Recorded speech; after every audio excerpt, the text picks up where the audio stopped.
Chris, you're late. Don't blame me.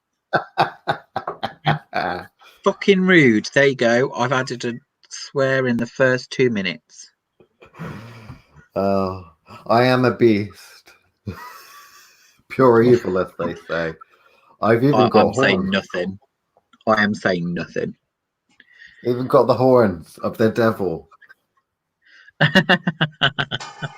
So, today was a request, wasn't it? We're talking about the B666. Also known as the infamous Aleister Crowley. Yeah. Who neither of us like. Crowley. Mr. Crowley. Or Mr. Crowley. Mr. Crowley, innit? Yeah. Mr. Crowley. So what should we kick off with?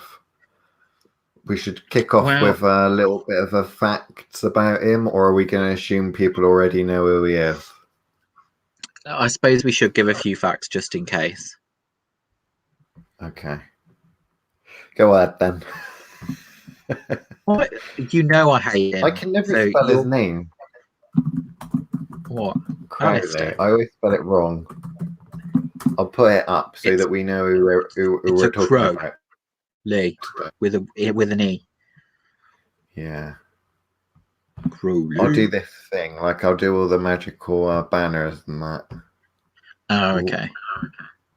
There we go. Add banner.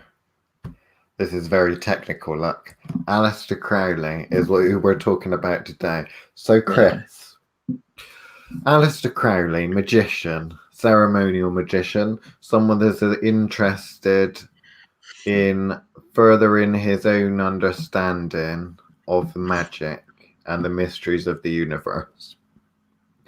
Yeah, from a ceremonial point of view. So obviously to explain that means obviously big on the swords and the daggers and the circles on the floor and the blood and shit. Like, was there shit? I know there probably. Was blood. I didn't know there was a commune. Well. I'm pretty sure there was excrement. Okay. Come on. Okay. So he was kind of raised in a slightly, well, let's just call it Christian cult. So there's Christians that go to church and that, and then there's like Jehovah's Witnesses and the culty kind of Christians, very closed community. He was raised in a kind of closed Christian community, wasn't he? And I think that maybe he never actually kind of got over that indoctrination because he kind of went a little bit, I know he went a little crazy, but how much of that was down to his general innate psychology versus how much of that was I just saw Lauren rip something. There's a lot of psychological damage already there. Who of course Lauren would give an suitable example. We know how much Lauren loves Aleister Crowley. So yeah. So basically raised a Christian, and then I think when he went to, I think it was Oxford University, is when I think he really started dabbling with the magic, ceremonial magic, and went more into occultism and that. Yeah. He is somewhat famous for his expeditions and mountaineering, and to a certain extent poetry. But let's be fair, who's on here to talk about poetry? We're probably all here to talk about the magic. So, in terms of Aleister Crowley's career, he wrote a lot of books, and a lot of people credit him as helping them on their magical path. So Aleister Crowley's 20th century, so early 1900s. I don't know if he was born before that, actually. I have a He was feeling born before that. He was the end of the 19th century. 1875 to 1947. So very much of the Victorian kind of a period. Yeah. And essentially dabbled with occultism to start off with, until he eventually was initiated into the famous Hermetic Order of the Golden Dawn Secret Society. Now, when they started doing that, with the Hermetic Order of the Golden Dawn, the secret society, their primary purpose essentially is to go for a mode of ascension. From my understanding, they want to become gods or evolve magically. He wasn't a good poet anyway. He should have stuck to mountain climbing. Probably true. So after he joined that, the thing that we need to remember with the Victorian Secret Society, Hermetic Order of the Golden Dawn, is they're very, very elitist. So it's very much a case of you pretty much have to fight his way in. Yeah, you've got to be the creme de la creme to be, initiated into evolving that. And, it's not like he didn't come from a place of money in that. He wasn't exactly your local cunning man or wise woman from a village somewhere in the West Country. He was educated, but a lot of people there didn't seem to like him. Now, whether they didn't like him from his personality or whether they didn't like him because they saw magically through some form of wacky divination or something the sort of person that he would become, who knows? But ultimately, the thing to remember is that at the time, the Hermetic Order of the Golden Dawn is one of the secret societies that would be considered to be pushing the forefront of magical knowledge in the West, in the Western world. So you're talking about people with a lot of magical knowledge there running the society. They identify Aleister Crowley. They initiate him. They set him tasks. He seems to be moving and learning more very quickly. But a lot of people are uncomfortable, not just in the progress that he's making so quickly, but it seems to be in the person that he is. And certainly throughout his life, looking back, he was a cunt. There's no other way to describe it. He's a fucking prick. If you think I'm wrong, then let us know. But that would be my opinion, based on the terrible things that he used to do. And don't get me wrong, if you want to do terrible things, then there's doing terrible things to push the forefront of the science and the magic. He didn't do that. He just did terrible things because he liked to think of himself as a bad boy by the seams of things. So I think the famous part, essentially, of the early beginnings of the story of Aleister Crowley is he's in the secret society, Hermetic Order of the Golden Dawn. There's a little bit of a schism, a little bit of infighting. Whenever secret societies get and expand and have too many members, what tends to happen is there's infighting, and one group of people want to go in one direction, another group of people want to go in another direction. Hence why a lot of people tend to, a lot of secret societies and covens and the like, will limit the amount of people that are in it, the amount of coven members or coven mates and the like, to stop this from happening, and have like a hive off system where when you grow up and you differ your opinions too much and you want to go off in another direction, rather than waging war and trying to take over the secret society or coven, you just take and go off and kind of start your own, just a little bit different. Whereas with the Hermetic Order of the Golden Dawn, didn't really happen. There was a lot of infighting, and Aleister Crowley used that to his advantage in order to be initiated, technically, I think, past the level of competency that he obtained. So essentially it's a case of, I'll help you, Mathers, to maintain control if you give me a high ranking position instead of kind of going through that. So what happened was Aleister Crowley was undergoing what's commonly referred to as the Abramelin ritual. So the ritual involves essentially networking all of your past, present, and future lives and connecting to all aspects of you that currently exist, have existed, and will exist in the future in order to assume the role and have sum total of all of the power, we should say, knowledge, position that comes with that as a greater being. Some people call it, to a certain extent, trying to obtain godhood in a physical body. A lot of people will call it connecting with your holy guardian angel. The problem is that a lot of people don't really know that. a lot of people just call it obtaining knowledge and conversation with the Holy Guardian Angel. And they think, Holy Guardian Angel is some sort of a crazy ass magical being that's super powerful. I make friends with it by doing a ritual, and we go off a gallivanting and evoke a load of goetic type spirits and seal them in a thing to prove our power, and then we go off and start our journey.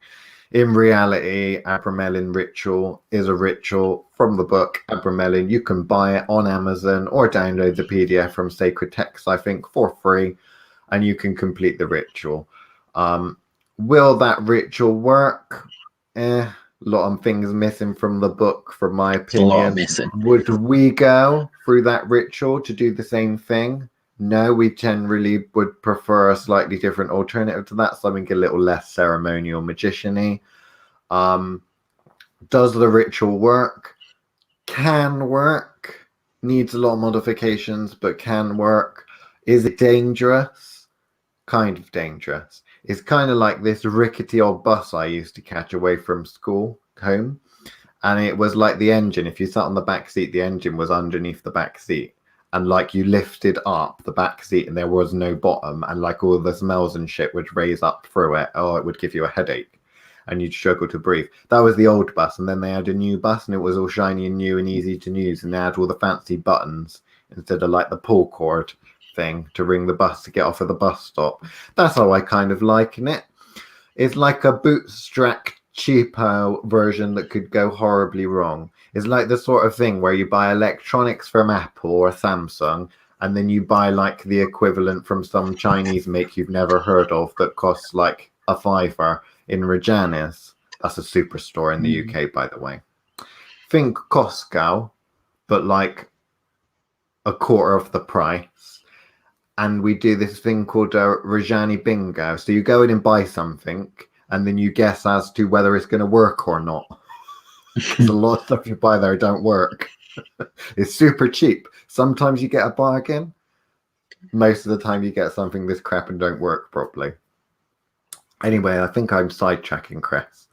So do you want to continue the story a little bit? Talk about Abramelin Ritual, or shall I continue? I'm gonna pick up when you start talking about Thelema and guardian, sacred guardian angel. Yeah. So if you want to do any more about Abramelin, you can. Okay. So in terms of the thing that happened, obviously, before we continue, this is the B666, is Aleister Crowley. But we need to give a shout out to our sponsor, the devil, Pepsi Max, and Kafka. This episode is brought to you by Keep On Chatting Paranormal Network. So, we have Aleister Crowley attempting to ascend to become a super powerful ceremonial magician. Yes, there is such a thing. And he gets a call halfway through this super important ritual that can go horribly wrong, that involves summoning #demons, or daemons, really, and stuff, and decides to abandon it. Where does this ritual take place? Well, of course, it must take place in one of the weirdest places in the world, Loch Ness. On the banks of Loch Ness, Boleskine House. He buys the house in order to do the ritual. Had a bit of money, did Aleister Crowley. When the money ran out, he just used to go off with people with money and steal their money. But that'll come later. We can't go too far off in tangents, can we, Chris? Because we only got an hour. No. So yeah, he ended up getting probably a telegram or something from a Crevering Mathers. He said, "Drop all of your stuff, mate. Come over. I'm taking over the Hermetic Order of the Golden Dawn. I'll give you your papers. You can be like a important person. Go and barricade yourself in and change the locks on the London HQ. And basically stop what you're doing." So basically Aleister Crowley abandons all of his magical ritual midway through in Boleskine House, fucks off to go and help Mathers retake the Hermetic Order of the Golden Dawn, and all of a sudden Boleskine house ends up being super creepy with all sorts of paranormal shit and stuff going on. Eventually it burns down, of course, and is now currently being restored. Loch Ness, of course, also a lot of paranormal weird ass stuff that goes around there. But let's be fair, if you're summoning up all sorts of crazy stuff and not getting rid of them, then that can taint an area and a house and a place, and the bad stuff can happen. So probably not advisable to do that unless your purpose for doing that is to create a haunted house. If you'd like to make your own haunted house, I recommend the Abramelin ritual. More specifically, an attempted failing of doing the Abramelin ritual. So for those who are interested in creating a paranormal tours but can't afford to buy a paranormal house with lots of actual ghosts in, if you'd like to go about making your house haunted, you could do worse than to buy a random house, do the Abramelin ritual, mess it up, and leave a bunch of ghosties, ghoulies, and other types of spirit in there for our people to investigate for coin. So he ends up basically getting, leaving the Hermetic Order of the Golden Dawn behind, and then he eventually goes off in gallivanting across other places. Starts calling himself a master magician adept at this point, I think. But did you want to pick up on the Holy and Guardian Angel thing, Chris, before we carry on? Yeah, so obviously all I wanted to say was obviously he, kind of starts, essentially we're starting to talk about after that, yet another marriage and some more traveling, which is obviously what would normally happen, is he would get married, move somewhere completely new, after he'd driven the previous one crazy, is normally what would happen. So she's pretty much brain and body rotten on the inside and the outside, and then would have run off with that woman's money, go as an attaché somewhere else, and take up some kind of post up in Egypt or India or wherever he was going, somewhere exotic, and then essentially set up house with a new woman that had normally got money too, in order to keep himself bankrolled. So the bit I kind of wanted to kind of touch on there was just the I always get this wrong. I always get this wrong. Is it Aiwas that he called this alien thing?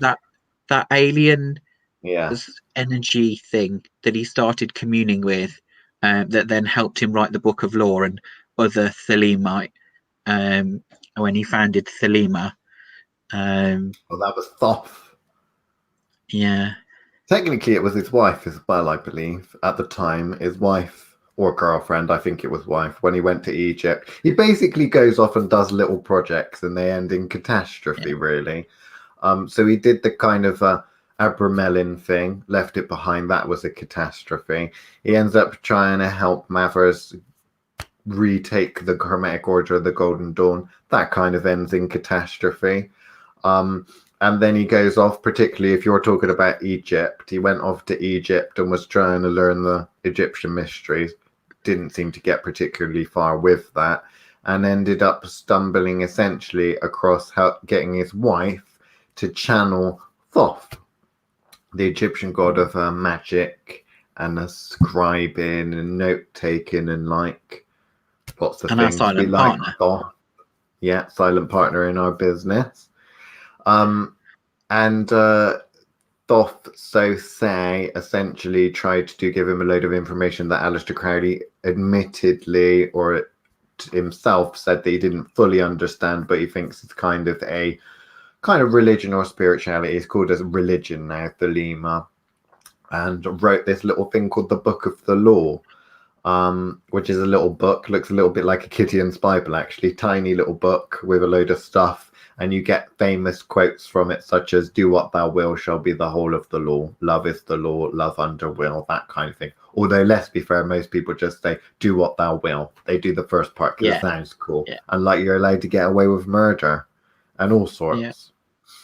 Yeah. Which is not the true sense of what actually is supposed to be about, is it? No. It's supposed to be follow your truest self. So not actually, I can do what I want, but you should be doing what is necessary to become your true self.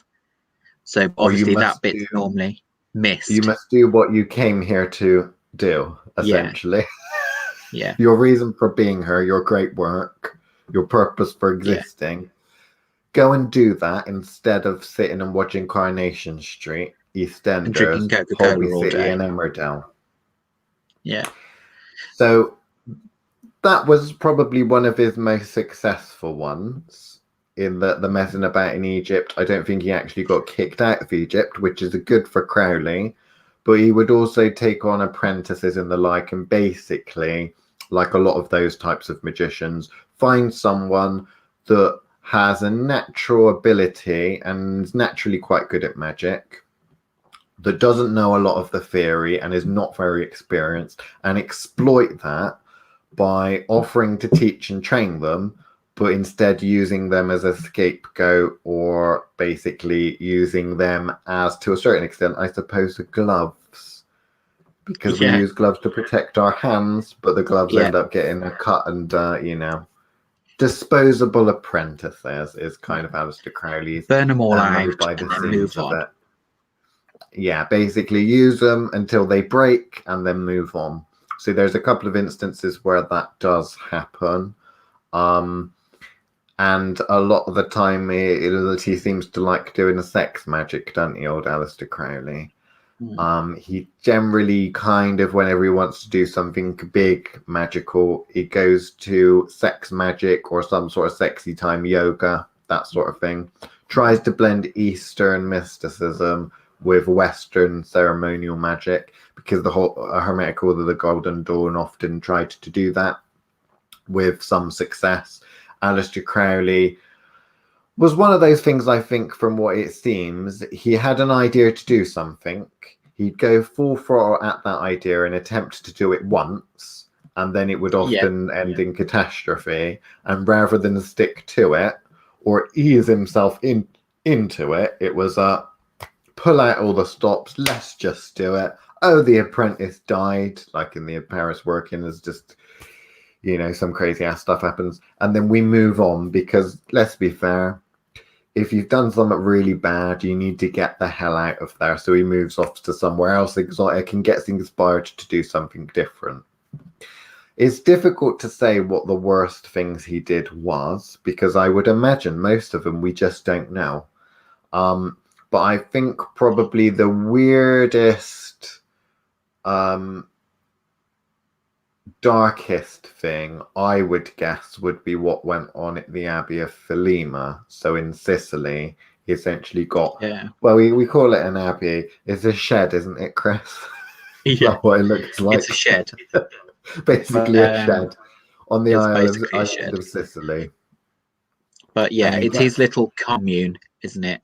Cult, Aleister Crowley cult, because as you do, if you're someone that's experimenting with magic, instead of getting one apprentice, it'd be useful because they burn out and break quite quickly, and then you've got to invest by finding another one. Get a bunch of them and put them up in a shed in the middle of nowhere, so you can do your crazy ass magical experiments and shag all of them.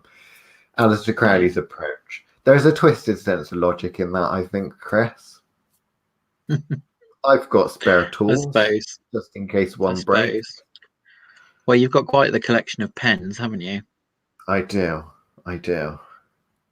So with the Abbey of Thelema, it's kind of like Aleister Crowley getting a bunch of people together, and I think it's that blend of Eastern magic and mysticism meets Western magic and mysticism, all wrapped up in sex and exploitation of them. People end up going rather batshit crazy, and Aleister Crowley, every time he does one of these big magical workings that go wrong, his life takes a tumble, and he seems to get slightly more insane from the looks of it. It goes to the next extreme. Yes, and it doesn't end well for Aleister Crowley. He ends up dying essentially in a basically like a nursing home / workhouse kind of a thing. But yes, master magician, I personally would say definitely not. Yeah. I'd say that he's the sort of person that we do happen across occasionally, where what he decides to do, I would imagine Aleister Crowley's thinking is, I want to be super badass and powerful. I'm going to try and conjure up and work with the darkest, most powerful, strangest things possible. And instead of taking a slow approach, I'm just going to batter my way through it as quickly as possible. If he had a mountain climbing technique, he'd be the sort of person I would guess, which would just be gung-ho and just start trying to climb as quick as possible. Instead of thinking, what route am I going to take? Is the day all right? Have I got the right kind of things? Which he was really good at mountaineering and a rock climbing. If only he'd taken his knowledge of that and applied it to magical practice and got this idea of preparation, research, and taking it slowly and not exploiting people, like he did with the mountain climbing as well. Maybe he could have been something really great, but I think Aleister Crowley's name sticks around because he did magical experiments and was a genuine magical practitioner. He did stuff and he wrote about it, you know, and he comes at the time where there's a kind of renaissance, a coming back of occultism and Western magic, and he's one of the only people that's writing at a slightly higher level than other people. Because before that, who have you really got? You've kind of got Blavatsky, and that was mainly bastardized Eastern magic. And then before that, you've essentially got Agrippa, really, haven't you? And you're talking hundreds of years before. Yeah, you know, the last decent grimoire. So, does Crowley deserve his reputation of being an a-hole? I would say yes. Does Aleister Crowley... He's definitely a misogynist and a philanderer. Does he deserve his reputation for being a master magician, Chris? What would you say? What about for being in? Sorry, I was going to say we could use that term somebody used the other day. What? Advanced newbie. An advanced newbie, yes. Aleister Crowley, I think we would say bad man. Advanced newbie, mainly self-centered, but not too great with the planning, I would say. Because I can respect someone who goes and messes up magically because everyone makes mistakes when they're pushing themselves. If someone's the person that takes the philosophy of, I don't care, I just want what I want, I can, to a certain extent, respect that. I wouldn't agree with it, but I can respect it. It is the path that we don't follow. We follow a different path than that, philosophy than that. But I can't respect someone that just goes in all gung-ho, not really thinking about things, and then not really perfecting any of the things that they're, attempting. That's the thing, though, isn't it? You kind of look at some of his work and you kind of go, actually, if you stuck at one of these processes and developed it to an incredibly high standard, then it probably would have been. But he was so obsessed with sensationalism and actually being the poster boy for Western occultism which that he was very successful at being. But then at the end of the day, everything he did was before the repeal of the Witchcraft Act, so no one was going to jump in and support and join in the fight, because at that time it was illegal and whatever. And let's face it, the one bit we haven't covered so far already, and by all means, obviously, people jump in if you want to ask specific questions about Crowley. We'll do our best to answer them. Or magic in general. Or magic in general. We don't have to stick with the beast, but we can. But a big part, the big bit we haven't talked about is World War One. So him trying to take credit for Hitler not coming over the channel. Hitler was in World War II, Chris. I know you weren't around. Recently. I wasn't around, but you know what I mean. One or two past lives a couple of thousand years ago. a couple 100 years ago, recently. I know you're not that great with that type of history, but yeah, World War II was the one with Hitler. Sorry, and yes, two I is think at one he point was technically in the first one. He just wasn't as important. he was in the first one. He just He wasn't was in the important. first one.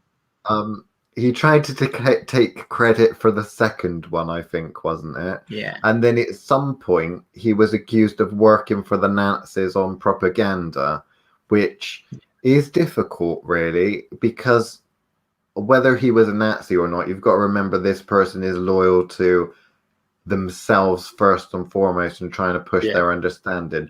But not queen and country or king and country at that point. Off on people disliking him. So in order to make jokes at Hitler and stuff like that, some people took that as, oh, it's propaganda. He said something along the lines of, well, he was accused of belittling and saying that, oh, the war's not really important and all that kind of thing, and saying things like, oh, well, you know, that bomb you set off, Mr. Hitler, you didn't do a very good job of that.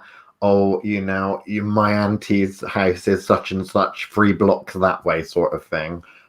Which you could say propaganda in the form of, well, actually it's belittling, is saying, well, actually these Nazis don't know what they're doing, they're no threat kind of thing. They're like, oh, they've put a little small joke. It's kind of like how people take the piss out of Kim Jong-un nowadays, isn't it? That's kind of the equivalent, then, I think, of what he'd be doing.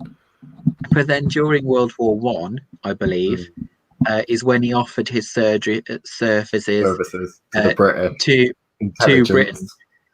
They said no. And they said no. So he goes over to America and joins a newspaper over there because they were more than happy to take him on. And then obviously that's when the propaganda machine kind of started to occur. But we do have a question from Michelle. She said, I would love a video of how you both came to witchcraft, how you learned and how you met. Seriously, Michelle, you really wouldn't. That is just a crazy ass story.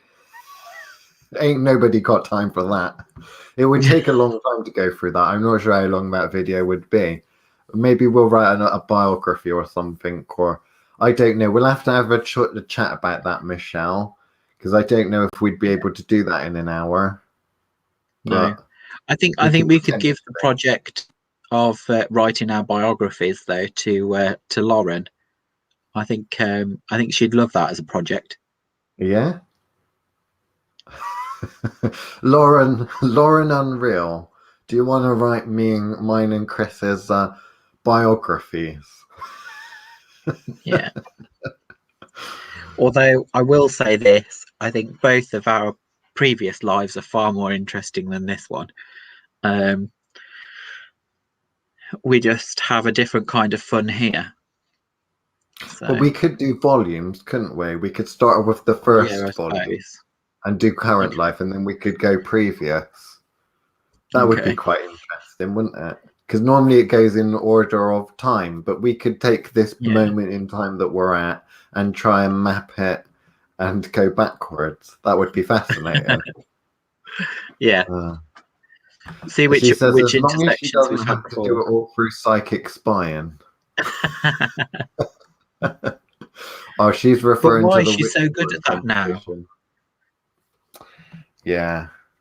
So hopefully all of you guys are doing your Witch Wars competition stuff with your dossier and that. I think I've got it somewhere. Have I got it somewhere?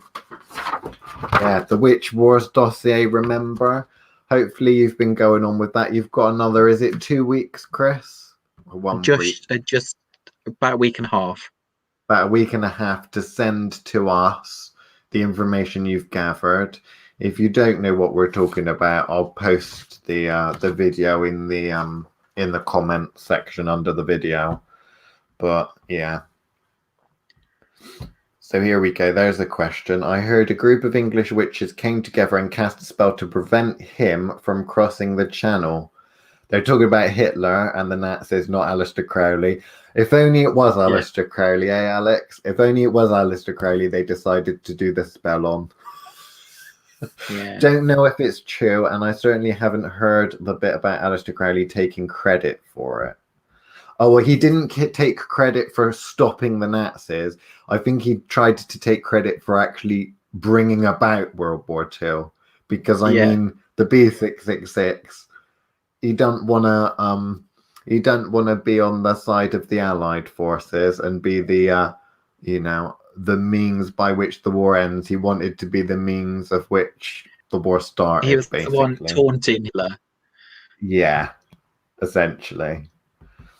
So do you want to talk about that then, Chris? But the spell he's referring to, though, is actually the one talking about, what's his name? The other one I don't like. Mr. Gardner. Mr. Gardner, that's the one. Mr. Gardner. Yes. Yeah. Some one say we have to Aleister blame for Crowley the W's. Some say Aleister Crowley met Gerald Gardner. Others say that he didn't. Ultimately, it doesn't matter because you're talking about two advanced newbies meeting, perhaps. Yeah. Point, but we probably shouldn't go clearly there. Didn't achieve very much. Someone. We'll probably end up offending someone. We normally do. So yeah, in terms of that one, that was about. Oh crap! I just switched something on and it's going. Yeah, so we're talking about World War II, a group of English witches. Apparently, Gerald Gardner says he was one of them. Going out, performing a magical Wiccan-style ritual that involves the casting a circle, raising what would be called a cone of power, so raising energy, programming it to stop Nazis from crossing the channel. Again, yeah. We could go, if you'd like, listeners/watchers, and we can critique that method and talk a little bit about that, but we would risk offending a lot of people because it's not really relevant to Aleister Crowley because I don't think he was involved. Or we could continue talking about Aleister Crowley, or we could answer any other questions that you've got. So entirely up to you. In the comments, you tell us what you want to do. Wow, Crowley just kept getting more and more unlikable. Essentially, yeah. Essentially, now that's an interesting that's kind of what he wanted. Yeah, it was kind of what he wanted. He seemed to have a little bit of a fetish for such things, I think. But there we go. Some people are like that.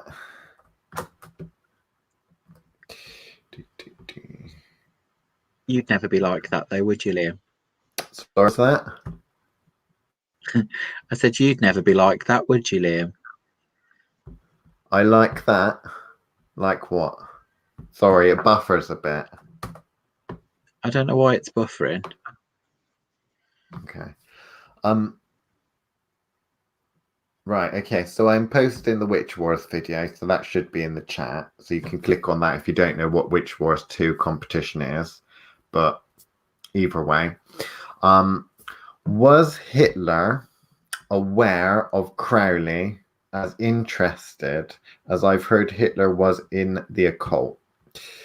If you want to know a little bit about Nazis and Hitler and their interests in magic and the occult, on our Thoth TV YouTube channel, I did a little kind of video essay that talks all about this. Yes, the Nazis were very much into the occult. Were they into the occult in a high level? I wouldn't have said so in terms of what their abilities were and the sorts of magical practices and stuff that they were doing. There were certainly a lot of people that were working against them that you would normally consider to be operating at a higher level. But what you do need to remember about the Nazis is that there is a very, very, very unusually large proportion of people high up in the Nazi party, including Hitler, that were interested in the occult, that did utilize it, and they had a considerable amount of resources and money in order to further their understanding of it. I know Indiana Jones kind of picks up on this in the films where Nazis go off after hidden occult objects and that sort of thing. That's very much it's treasure hunting, isn't it? There was a lot of magical objects, such as the Sphere of Destiny and that were seized after the war. They did a huge amount of stuff. In fact, you could argue that the reason behind why Hitler wanted to essentially rule the world was to a certain extent occult influence, because Hitler from a young age believed that he was in contact with and channeling, a lot of people don't know this because it was suppressed in the Nuremberg trials, channeling Norse gods. So if you're interested in that, because again, it's a really big subject, what I'll do is I'll see if I can find the video a minute, because it's one of the older ones that I did. Say it's a really old like one. A video essay, and I'll post it on there because it does give you a lot about Nazi occultism and science. They tried to dig a hole to the center of the world to see if the Earth was hollow. Big drill. If the lot of people that were high up in the Nazis that were interested in the occult they weren't really adepts. So Thoth TV is our YouTube channel. It should be in there somewhere. I'll post the link in a minute if I can find it. But what you do have to remember is that you are talking about a bunch of beginners, but you're talking about a bunch of beginners that had a lot, and I mean an awful lot, of money, resources, and influence. And influence in order to learn. There's the video. I've just posted it in the chat. So, yeah, if certain members of the Nazis, Hitler particularly, did not have an interest in the occult, there is a very, very, very strong chance that the Allied forces would not have won the war. There are things like the rocket program. The Nazis, Germans, great at engineering. Nazis were great at engineering, and the rockets that they were building were extremely advanced. And the entire program, despite being advanced and despite actually, potentially being one of the keys to winning the war, Hitler himself postponed the rocket program despite great results from it, because he had a dream that one of the rockets would hit the sky that he believed was made of ice. The sky would fall down and destroy Germany. If he hadn't have had that dream, that rocket program would not have been postponed. And what could have happened? Who knows? But yeah, the Nazis were into all sorts of crazy ass stuff, and they were a big organization, remember, particularly the SS.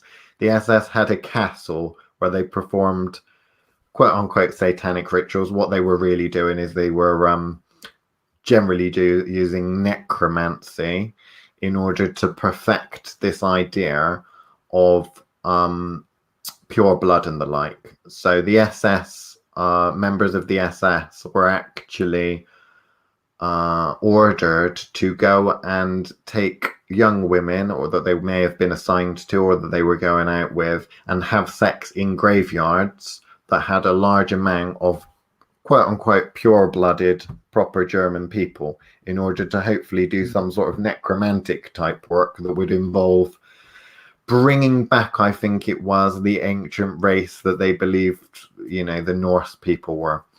It gets so crazy, honestly.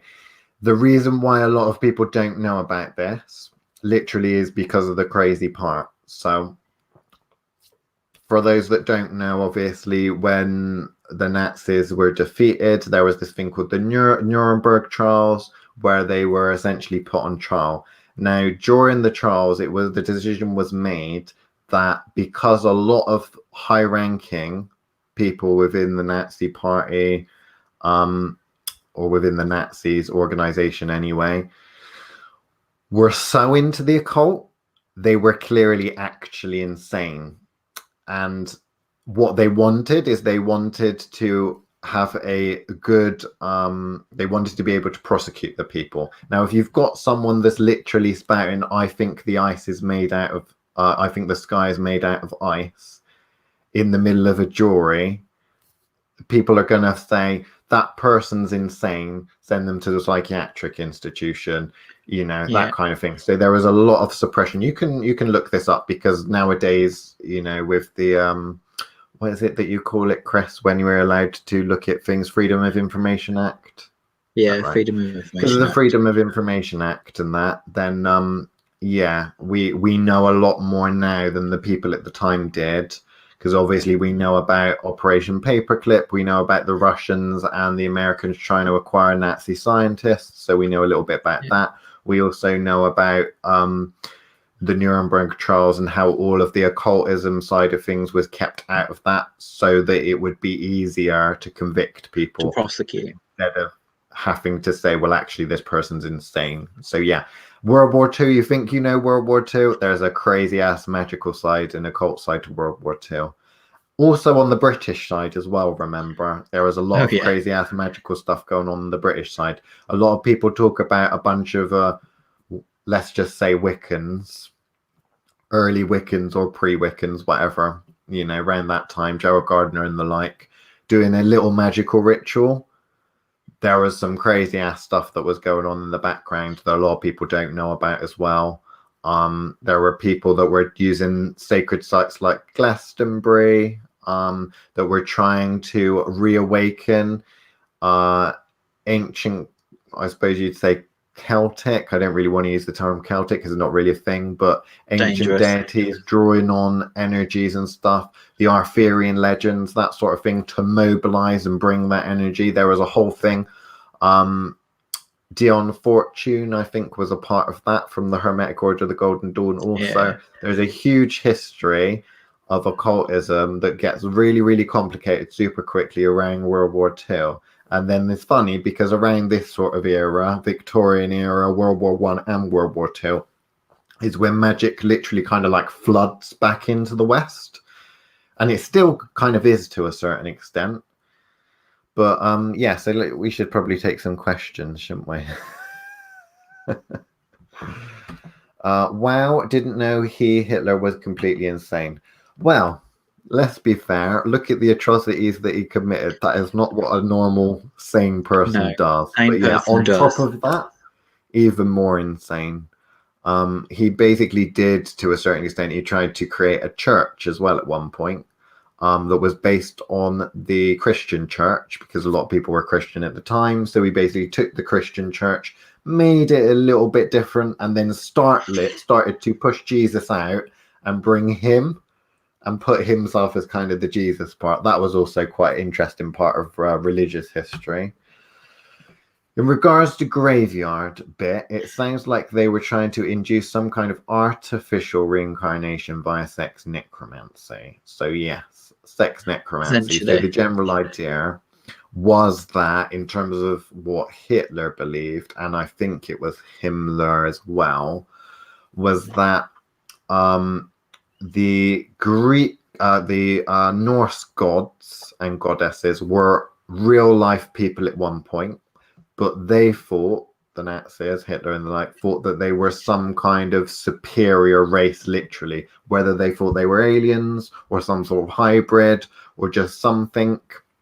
They thought that they weren't entirely human, kind of half divine demigods, essentially. But they also believed that as they reproduced and eventually died off, them, the German people, the Norse, essentially, inherited the genes, but it just became more and more and more and more watered down. So the idea behind it was to basically try and pull back that energy in the form of some sort of sex necromancy. Like you said, sex necromancy is an interesting one. It doesn't sound particularly appetizing, I don't think, Chris. Sounds like necrophilia. No, not into necrophilia. Yeah. But yeah, that was kind of the idea of it. Obviously, in terms of whether it worked or not, we could critique the method, but also from the perspective of not just the approach magically, but also the whole history of what they'd consider to be Norse history and the Norse gods and the Norse pantheon, and that's also, maybe somewhat flawed also. Should have picked a better pantheon. What is your opinion on the Thule Society, can't say that word, Thule Society, and other Nazi occult organizations. Okay. Ineffective. Clearly they didn't work. It's interesting because what you really do have is you do have a lot of people that have a quest and a thirst in order to try and do something. Normally it's the acquisition of power, to be fair, and using whatever means to get it, mainly magic. If you're talking about certain things where the SS, for example, and they had their own magical castle, quite literally, where they experiment with magical rituals and the like, which I think you can still visit today. Some parts were a little bit more magical, and some parts obviously were a little bit more scientific in general. There was a big schism within organizations within the Nazi group where you'd have some kind of atheists, super rigid Dawkins type scientists, and then a lot of other occultists, and they'd often clash. Okay, a lot of the time they would try to outdo each other in front of Hitler and the like in order to swing Hitler onto their side and perspective. Obviously, swaying a crazy person onto your side and perspective is crazy, but it's quite interesting. I think we did a video on the Witchcraft Live group about one of the astrologers who happened to be a Jewish astrologer who worked for the Nazis and actually helped Hitler get elected as chancellor using astrology and the like. It didn't work out very well. But yeah, I mean, organizations, whether a Nazi occult or non-Nazi occult, it is what it is. At the end of the day, structured people that are working towards a goal and using magic to do that. I don't know specifically what you wanted us to talk about. I'm yet to find any. I find a lot of organizations around that time that had a lot of resources and a lot of passion and really did push the boundaries of what they believed was possible. But what I don't tend to find is a lot of adept people and advanced practitioners getting in on the action. You don't seem to find, I don't think, Chris, a lot of them joining things like that. No. But, you know, when you take away the kind of Nazi part of it, the fact that someone who is trying is at least, you know, somewhat encouraging. It just happens to be the crazy folk that happen to be doing it. Yeah. But, you know, it would be nice to see some kind of effort from some more modern groups that don't have those kind of annihilist kind of agendas, actually trying to push, like we said in a few different things. At the end of the day, we're still no further than Heinrich Agrippa at all. So, you know, in Western magic and occultism, still needs a big push to make some actual progress. So, you know, hats off at the attempt if you dial down the crazy. Yeah, I mean, Agrippa, that was around 1500 that Agrippa's books of 3 books of occult philosophy came out with like a compendium of basic knowledge of magic in the West. If you look at what people have done up until the 20th century, not a lot of improvement. It went downhill and then it started going uphill again slowly. If you look at the sort of stuff that was going on around the early 20th century, there's a little boost. But what we tend to find nowadays, there aren't really that many secret societies that are out there and the like that are really pushing the forefront of magical practice to a high degree. There's a lot out there, but they're not pushing it to a high degree. What you do find is certain individuals are, though. So you'll happen across quite a few individuals that work solitary, but you're not really finding a lot of people within groups. And I mean, you could speak to that. One is that obviously areas of interest vary and abilities vary. And if you're working on your own, you can go down the rabbit hole that you want to go down. But also, you do tend to find, I think, mirrored throughout ancient times, particularly when it comes to things like witchcraft, the idea of, well, actually, we're all individuals that go off and do our own things, but we might meet up upon occasion. So, the idea of the moot system nowadays and the meeting of magical practitioners that aren't really forming a rigid structure is kind of a little bit more informal and friendship and furthering knowledge through that kind of approach, as opposed to a strict organization and hierarchical structure. But I mean, it is what it is. Have we got any other questions? So Odin started World War II. No, we're not saying Odin started World War II, although I do get the joke. Very clever. Yeah, I mean, it is what it is. Crazy. Hitler was a crazy person. Maybe something came to him. Maybe it didn't. I mean, he didn't win after all, did he? No. It wouldn't surprise me if it was the likes of someone like Odin. Has been trying to get a foothold again for quite some time. Yes, the North have been trying to get a foothold for a while, and they're making quite excellent progress of late. Points to them. Points to the North. They'll certainly be coming back in full force soon. Whether that's a good thing or a bad thing, I think we personally are trying to influence things to turn out better. But yes, we shall see what happens. It's going to be in time for the Mesopotamians to come back.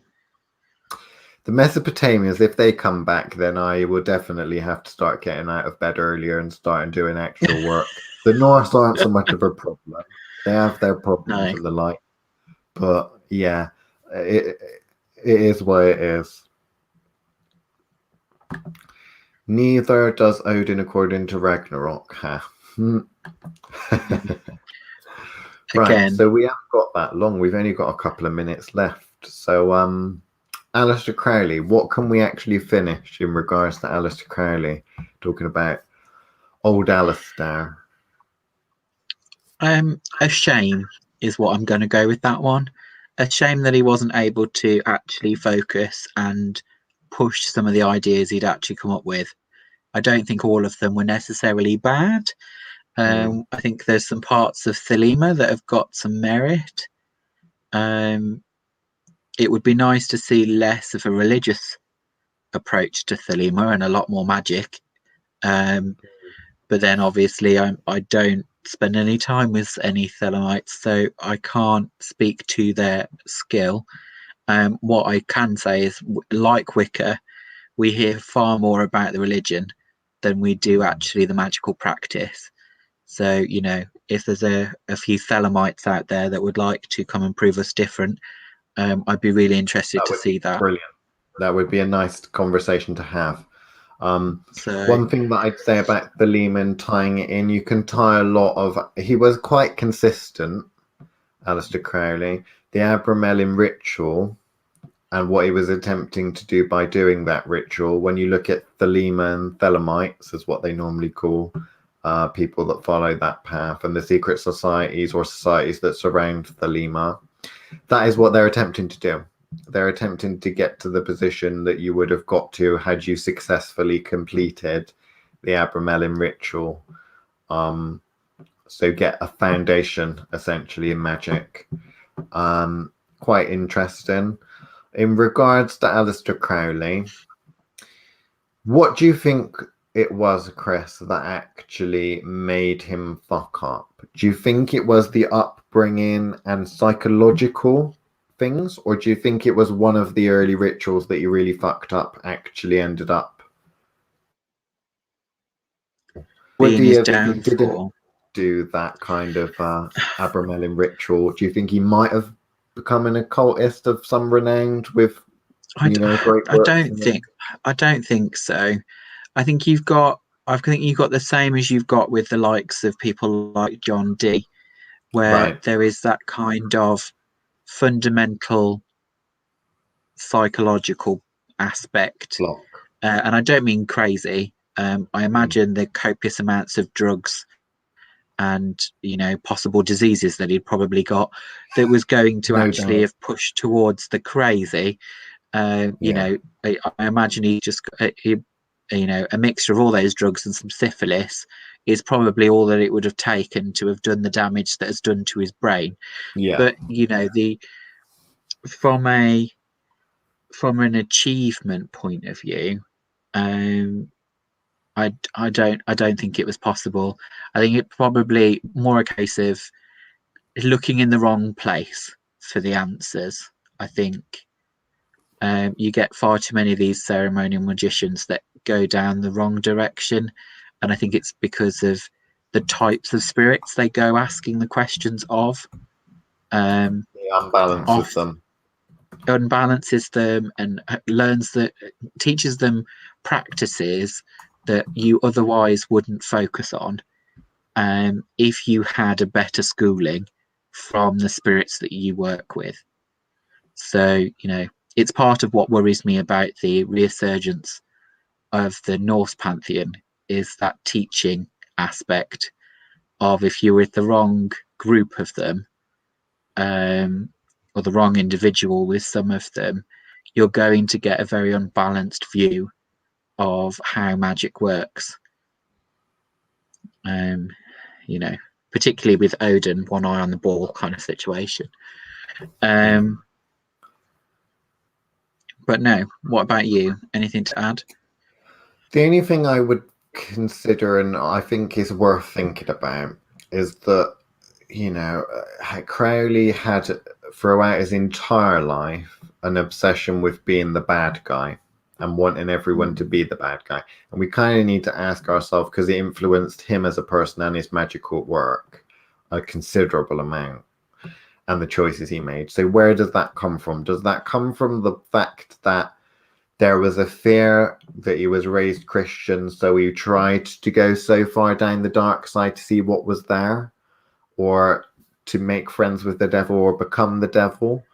Or, is it just some kind of psychological thing where he wants to be the bad person that has a fetish, and the baddest thing at the time is the devil? So.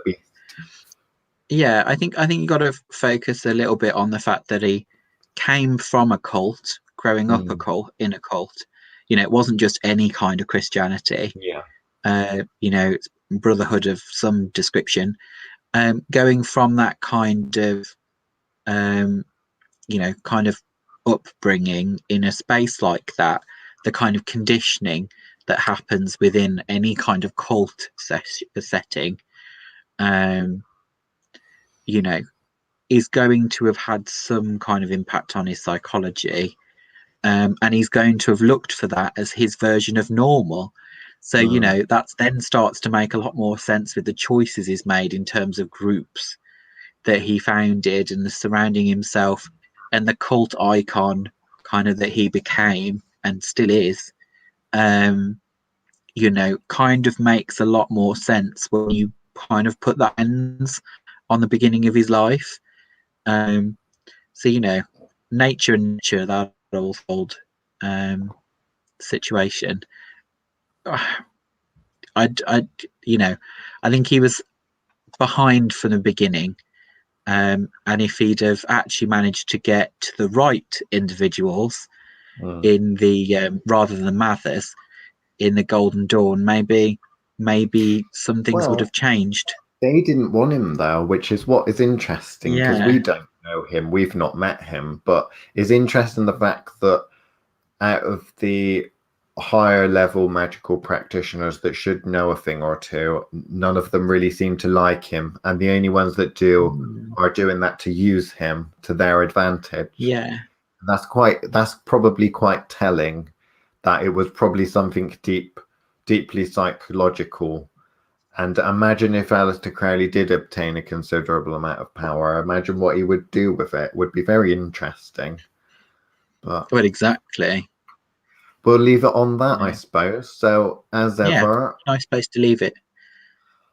The Fausty Witches show was brought to you by the Keep On Chatting Paranormal Network. If you want to see other ones of our show, you can go on the Keep On Chatting YouTube channel or on the Facebook page. Thoth TV is our YouTube channel. There's a lot of stuff specifically to do with magic and witchcraft and the like. We don't tend to go too near general paranormal topics, but we're more about the magical practice. And of course, if you want to learn magic and the like, you could do worse than to join the Witchcraft Live Facebook group and have a little look at the video archive in there. We'll be on again 8 o'clock every Wednesday night with a different subjects and topics, but you can ask us anything related to magic, really, because we like to go off on tangents, Chris, don't we? We do like our tangents. So there we go. That's it for this week. So goodbye.